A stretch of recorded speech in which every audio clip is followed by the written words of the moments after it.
Truly delighted to have your company here on Richard Mwenja Exclusive, your only point of call on matters political and governance analysis. The month is November. The Overload 2024, such a distinct privilege to have your company with us. Now today we have a raft of issues we want to unpack in the world of politics and governance. But first things first, allow me bring to your screens the gentleman who's going to help me bring the day's conversation home. Today, donned in his trademark blazer. How are you doing today, Prof? Good. You are well? I don't have many the way you want it to show. Yeah, I'm just an ordinary Kenyan who can afford one or two. And that's good enough. Really? We live in a world where billions are going naked. Yeah. So when you have a meal, you know, there are hundreds of millions who have missed the meal. So we thank God for that. But out here, people seem to perceive you differently. They think you're in the class of billionaire boys in this town. Oh, it's good. All thanks to your big name. That's good. But the reality, you know, is not true. That of the way, sir. Let's begin with matters to do with the Gen Z movement. And a while back, we saw one prominent figure come from that movement, that is Kasmuel Makoure. But to the surprise of many, he issued a statement that he's joined Orange Democratic Party, that is ODM. And ODM on their end actually welcomed him on board. And I want to understand, this is something that has really sort of built some rage in a section of the Gen Z movement. They consider it to be part of commercialized activism. Is it the same from your end, Kasmuel joining ODM? I just see it as a normal thing. There's nothing abnormal about that.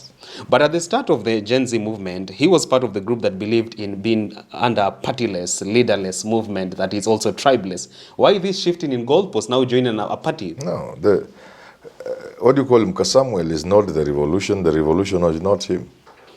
Along the way, many people drop out of even a normal race, marathon. How many people drop out? So Kasmuel has just dropped out of the marathon. Because these things is not a sprint. Things that were started by people like Kenneth Matiba, Jaramogi Oginga Odinga, Martin Chikuku. Those things, some of them people are still fighting for them. It's not a sprint, it's a marathon. Along the way, many people have changed. How many times have I told you the people I admired? People we actually adored. The young Turks. All of them have fallen by the wayside. They have joined the oppressor. They have admired the big things of life. They have admired to stay in those big places. We thought they were with us, but they have fallen by the wayside. So, what is Kasmuel? If big names have fallen by the wayside, who is Kasmuel? Why do you want to blame a young man who has seen an opportunity? Yeah. So then again, Prof, to what do you attribute this shift in goalpost? The place of money in Kenyan politics? Yeah, or it's his now change of belief? Number one, what we have made money be. This country has given money a place it doesn't deserve. And we are paying for it every passing day. Secondly, our politics has become transactional. Our politics has been commercialized. Actually, it's been bastardized. So, to be an upright man and play within the Kenyan political ecosystem is not easy. I know it myself. Somebody laughed at me on, not one. This was just one among many. He told me, Manyora, you stay in a dormitory in a university, in a school. Oh, yeah. Because now they think I must stay in Lavington. That's where the problem now is. If you live a normal life, people laugh at you. They're taking concern with your body in matter. Somebody interviewed me. There was a new show in town. I think one of these radio stations. New hot for young people. He said, we want to interview people like you who have succeeded in life. We want young people. We've been interviewing figures like you. Want to see how you started. So I asked him, what do you mean? Like when you bought your first house. I said, I've never bought a house. What? She was shocked. I didn't appear on the show. So don't blame people like it's not easy. The moment you are in public limelight, people come for you. I want to understand this, Prof. Is it sort of a Herculean task for people to ascend to the level for Keo Mtata, Senator? It's not easy. You think how much money would Keo Mtata make if he just wanted money? Because now Keo Mtata is saying he will never. And not just the cases we know in court or the pressure he's putting on government, so that you don't get me wrong. There are many things public litigation Keo Mtata does, which if he chose to take money, he will be swimming in money. Would be a big boy by now? Oh, he'll be swimming in money. Yeah. So it's not easy. So don't blame that young man. Yeah, don't. I then want to understand. Yes. So How It's much called of a Samuel or something. Yeah. Kasmuel Makore, Kasmuel. the boy from Alliance, I met him a number of times. He's from Alliance, eh? and so is Kimani Shungwa. Yes, yes. All right, that of Yeah, the way. yeah. Let's go back to Okiya Omtatah. He has finally pronounced himself, his position, saying that he will never work with President William Ruto. He doesn't need any job from his government, and anytime soon he's not going to transition like many other members of ODM have done this far. For Okiya Omtatah per se, would you say that it will take us eons to get such a figure who will say no to money, no to this? No, they are all, people are there. They are there. Some of them may not be in the public limelight, but there are people who stand for truth. A number of them pay for it. There are people languishing in poverty in the village when they could have risen in where they were working, but they chose to say no. And they were shown the door, or they were denied promotion. They are there. Obama Sr. was such a person. People just thought he was drinking. They failed to recognize him because he stood for something.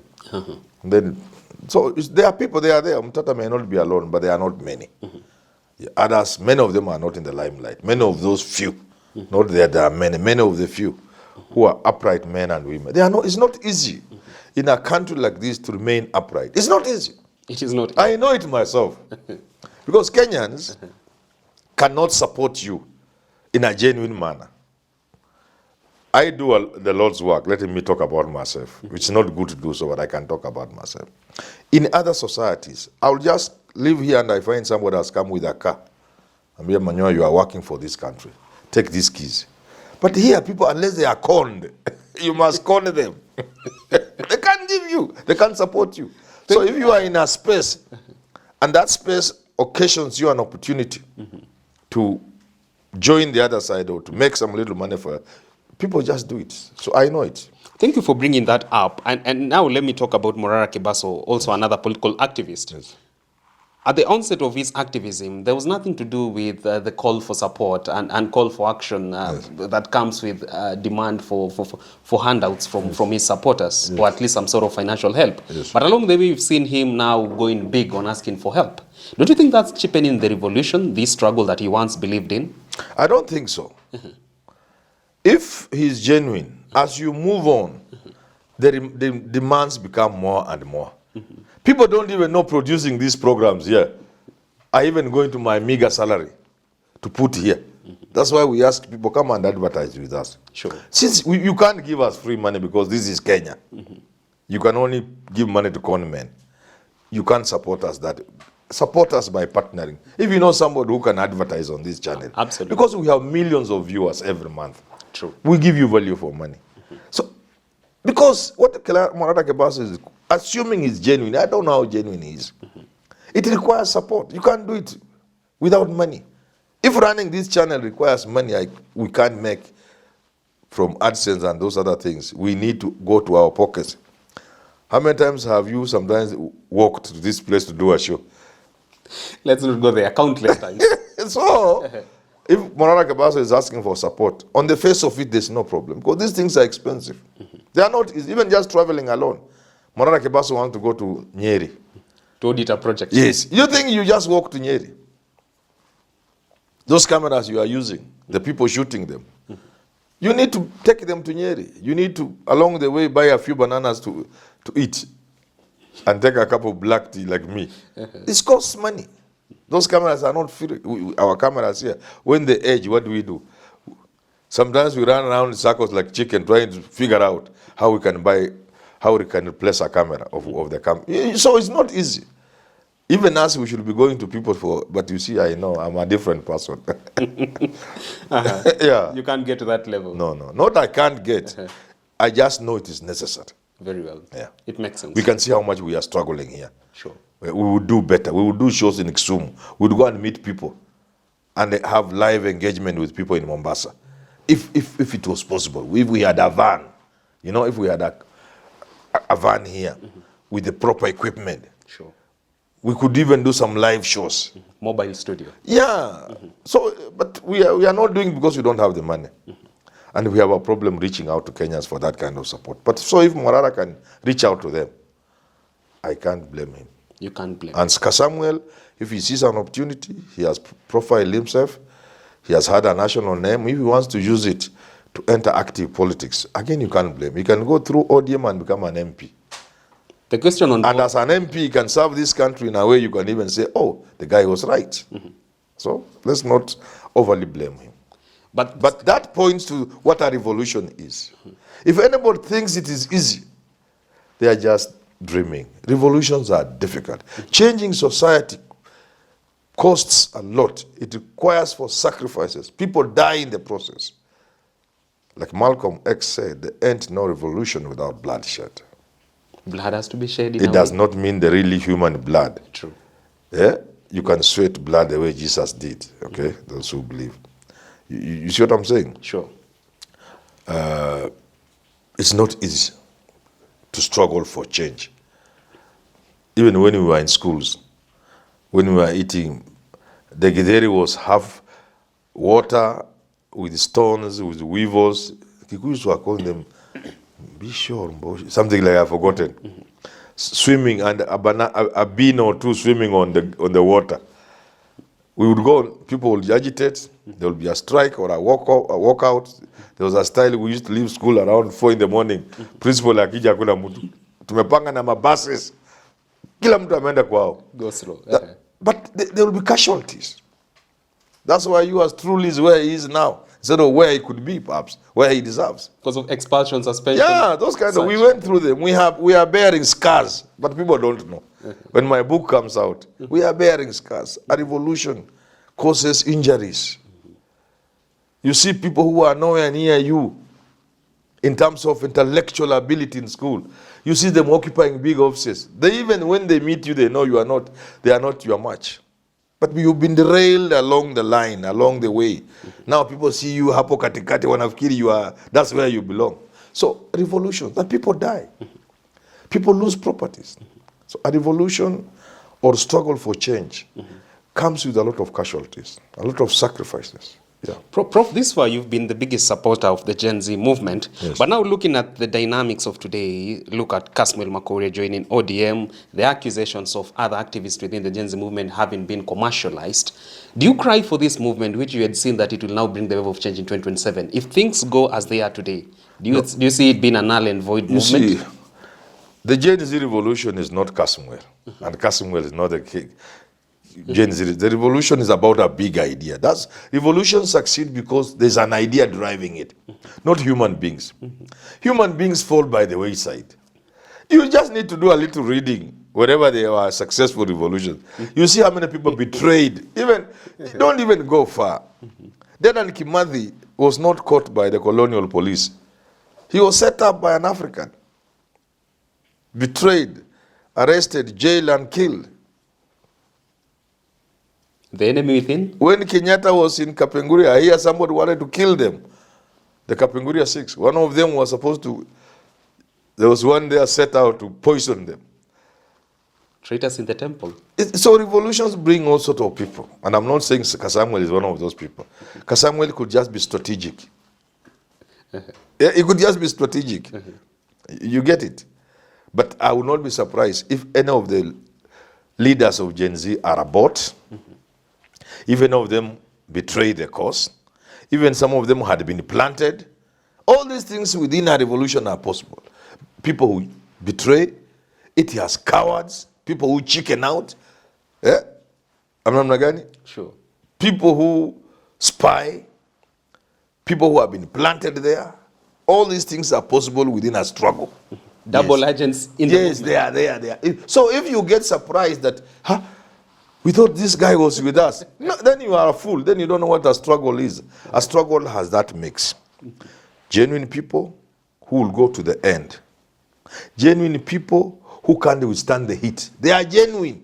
They believe in the revolution. They struggle. They go to the streets.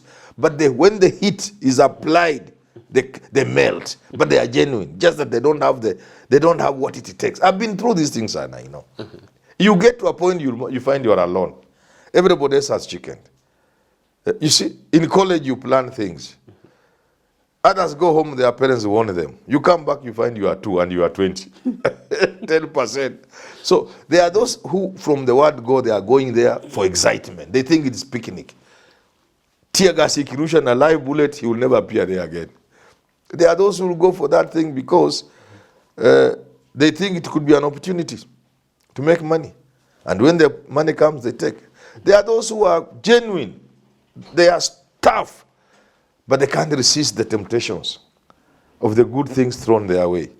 You're a young man, you have never handled 100,000 of yours. Somebody gives you 5 million. It takes a tough man to withstand that. So, but luckily enough for a revolution for Gen Zs, the Gen Z is not one individual. The revolution is not an individual. It's an idea. And ideas are like furious rivers flowing from the source to where they are going. You can't stop them. Because water, there are two things about water, which I know. One, water will always find its level. No, water will always find its own, irrespective of the land surface or topology. It must find its own level. Two, water will always find its way. People who build in a river, they land the hard way. Maji tapata njia yake. So that's what an idea is. An idea will always levelize somehow. It can go through valleys and whatever and struggles and setbacks, but it will find some equilibrium and some level at some point until it achieve its own mission. And when it is going, it is furious. Those who stand in the way are always swept away. That's why struggles succeed. It comes as a flash flood. Yeah, when anybody thinks they can stand, because when a river is coming from upstream, it's coming with force. You are so naive because you don't know where you are standing. Huku hakujanyesha. Kumbe huko maji inatoka huku kumenyesha kule juu. Imekuwa sasa inakuja. Have you had people being swept up? Sure. Washed away. Caught unawares. Because they didn't know there was a river there. True. That's what a revolution is. That's why those who slip through a revolution are the ones who... There are two categories victims of a revolution. Tell us. Those who slip through a revolution. Those who don't know. Those ones, they are the first casualties. The second one are cowards. Who live to tell the story? No, revolutions don't like cowards. Okay. It's a line. Those who slip through a revolution, cowards, those who betray, those who want to maximize benefit when others are dying, you are benefiting. It's like somebody has been shot on the streets by rogue policemen or whatever, whoever they are. Government is saying it doesn't know who they are. They are making it even worse. When a whole minister or a whole inspector general says those people are not policemen, then one wonders, what are they doing? They should go home. Someone else took the gun. Who is doing that? They should get that person and parade him to Kenyans. They are making it worse. They should even keep quiet. I keep telling government, please. I'm not a bad man. I don't hate government. I don't hate William Ruto. Why can't they just give me the work of advisor? I just advise them. And in on matters of communication, there are things you better keep quiet. Why don't you seek the appointment to the interior docket then? No. So listen. So it's like waiting for somebody to be tear gassed. When he's incapacitated, you take his shirt and wear. So there are those kind of people are there. And therefore, I want to tell people, first of all, understand Samuel. He's a young man. Maybe he has seen an opportunity. Maybe he's calculating. Maybe you are wrong about him. Maybe he's being strategic. Maybe he knows if he went to parliament, he can contribute. And he knows the way he is, he can't go to parliament. Our own mistakes. Because we cannot allow capable people to go to parliament unless they come with bags and bags of money. So I'm on nikipitia kwa ODM with a sure way of going to parliament. And if that's not the case, maybe he's weak. Even Jesus had someone on the gun. The spirit is willing, but the flesh. So he will know it's nothing wrong to be weak. Maybe he's weak. Maybe he's weak. Yeah. Or maybe he's just an opportunist like anybody else. And he has seen good things. So why do you concentrate camouflage as a Gen Z ambassador? I will advise Gen Z, do not concentrate on Samuel. Keep the eyes on the prize. Keep the eyes on the ball. If you want to change this country in a non-violent way. Because if you begin to bother about people like those, then you may go the violent way. And violence has no place, especially in modern society. You must agitate. In fact, I don't know why Gen Z, they didn't have somebody to advise them. And I talked about they should have gone from the streets to the digital space. They will have achieved a lot more in the digital space than on the streets. Those who are trying to achieve something on the digital space have been dismissed as digital wankers by a section of the political class. Those are more so those allied to the administration of the day. What's your word for those? In fact, if I was a young man, and you know I'm a struggler and a fighter, if I was a young man and I went on my keyboard, I will cause havoc. You'd flatten that? Young men, for example, must help this country, monitor people within the context of the law. If Manyora is making a lot of noise now, then you hear Ruto has given my job. Quickly move and monitor his homes. Parade them. Lifestyle audit. Keep those forms of his home and the stupid car is driving. And where his children are going to school. So long as I'm saying within the law. Don't go outside the law in terms of privacy and what have you. But once you become a certain person, you are not a private person. You are a public person. So they should find out how to operate within the law. 6 months later, let's see how this man has developed. A year later. How was a man who could hardly afford to pay rent in Buruburu? And we know the house. We have it. How is he managing his own house in Karen? Alipata namna gani? So within the digital space, and some of the bad manners these people do, these digital warriors can expose these people. Expose their skeletons? Because even those who steal our public money, they steal through funny tendering processes. The tendering process is bastardized. And those documents are available.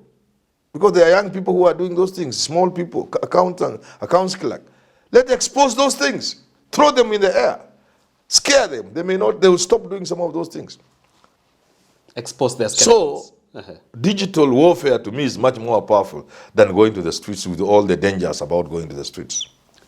Well, there you have it. You've heard it from the professor himself, Herman Manyora. So much nuggets of wisdom to be tapped into by our leaders of today, if indeed they want to take Kenya to the next level. Until we get to do this again on Richard Mwenje exclusive, certainly tomorrow with Honorable Kiptutu Arap Kirwa, do enjoy the rest of your viewing. Until then, see you.